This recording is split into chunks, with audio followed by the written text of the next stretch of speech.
देखिए, लगातार इसी तरीके से प्रताड़ित किया जा रहा है। विपक्ष के जितने भी लोग हैं, जो भी बोलने का हिम्मत करता है इनके सामने, जो भी इनको हराने का प्रयास करता है, हराता है, तो उन पर इसी तरीके से, खासतौर पर मैं उत्तर प्रदेश के बारे में कहूंगी, कई हमारे पार्टी के ऐसे लोग हैं, इरफान सोलंकी साहब हैं, आजम खान साहब हैं, अब जिया उर रहमान बर्ग जो हमारे सांसद है संभल से, उन पर कार्रवाई हो रही है।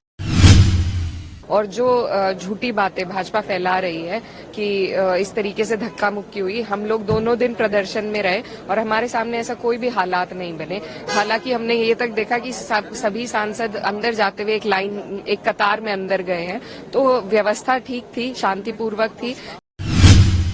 भागवत ने भी एक मंदिर मस्जिद को लेकर के कहा है कि अभी ये देश में स्वीकार नहीं है। राम मंदिर के बाद कुछ लोगों को लगता है कि ये विवाद करके नेता बन सकते हैं, लेकिन ये गलत है। जी, पहली बार मैं उनकी बात से सहमत हूँ कि आज जो मांग है, वक्त की जो पुकार है, वो यही है कि हम लोग इन सब मुद्दों से ऊपर उठकर जो हमारे बुनियादी मुद्दे हैं, जो डेवलपमेंट के मुद्दे हैं, जो हमारे देश की प्रगति के मुद्दे हैं, उन पर सभी लोग मिलकर काम करें, तभी हम आगे बढ़ पाएंगे। तो पहली बार उनकी बात से मैं सहमत हूँ। हालांकि ये सब उन्हीं की प्रयोगशाला से चला है, लेकिन चलिए, देर आए दुरुस्त आए।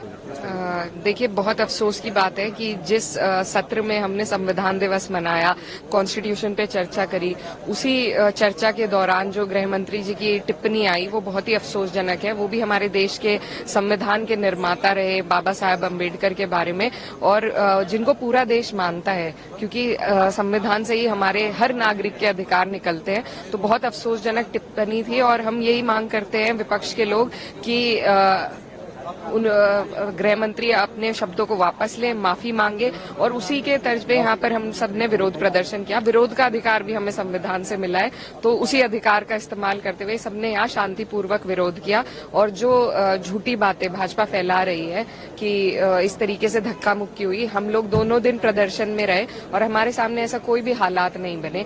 हालांकि हमने ये तक देखा कि सभी सांसद अंदर जाते हुए एक कतार में अंदर गए हैं, तो व्यवस्था ठीक थी, शांतिपूर्वक थी।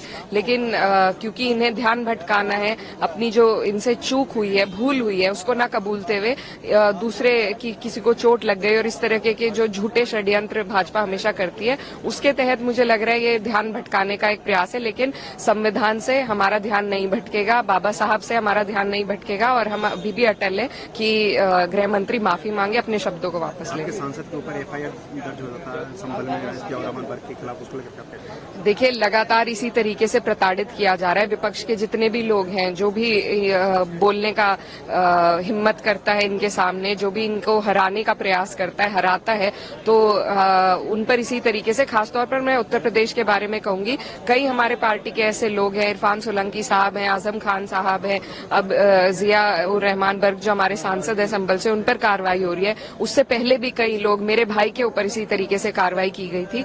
तो ये इस सरकार का प्रचलन है, इनका तरीका है। लेकिन हम समाजवादी के लोग हैं और हम डरने वाले नहीं हैं, ना हम झुकने वाले हैं। हम हिम्मत से अपने लोगों की लड़ाई लड़ते रहे।